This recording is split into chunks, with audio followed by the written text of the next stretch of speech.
Botnik presents a reading from Harry Potter and the Portrait of What Looked Like a Large Pile of Ash by J.K. Rowling. The castle grounds snarled with a wave of magically magnified wind.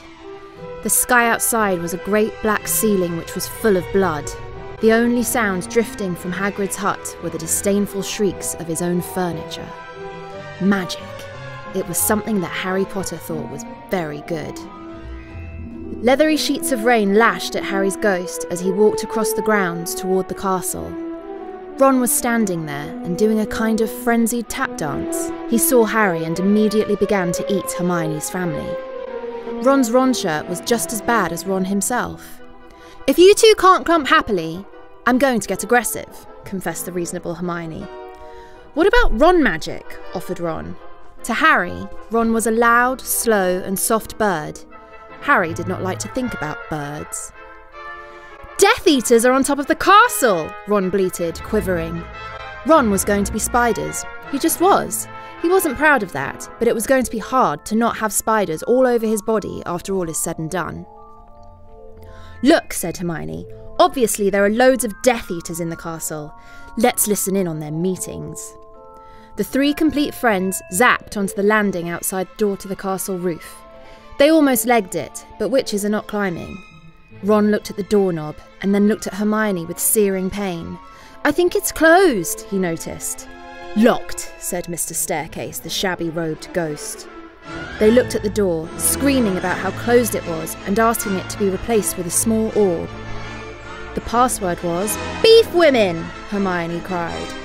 Harry, Ron and Hermione quietly stood behind a circle of Death Eaters who looked bad. "I think it's okay if you like me," said one Death Eater. "Thank you very much," replied the other. The first Death Eater confidently leaned forward to plant a kiss on his cheek. "Oh, well done," said the second as his friend stepped back again. All the other Death Eaters clapped politely.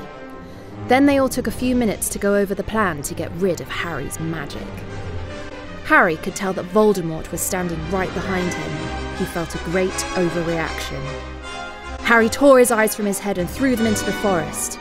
Voldemort raised his eyebrows at Harry, who couldn't see anything at the moment. "Voldemort, you're a very bad and mean wizard," Harry savagely said. Hermione nodded encouragingly. The tall Death Eater was wearing a shirt that said, "Hermione has forgotten how to dance," so Hermione dipped his face in mud. Ron threw a wand at Voldemort and everyone applauded. Ron smiled. Ron reached for his wand slowly. "Ron's the handsome one," muttered Harry, as he reluctantly reached for his. They cast a spell or two, and jets of green light shot out of the Death Eaters' heads. Ron flinched.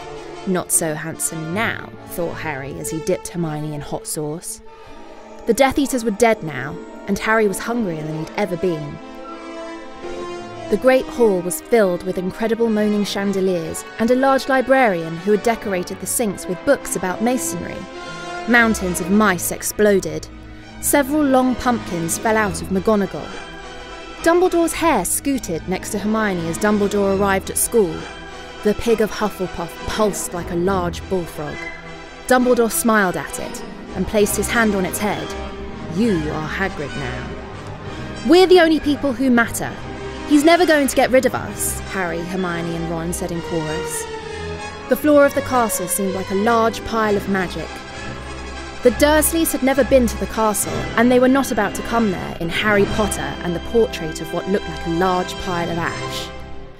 Harry looked around, and then fell down the spiral staircase for the rest of the summer. "I'm Harry Potter!" Harry began yelling. "The dark arts better be worried. Oh boy!"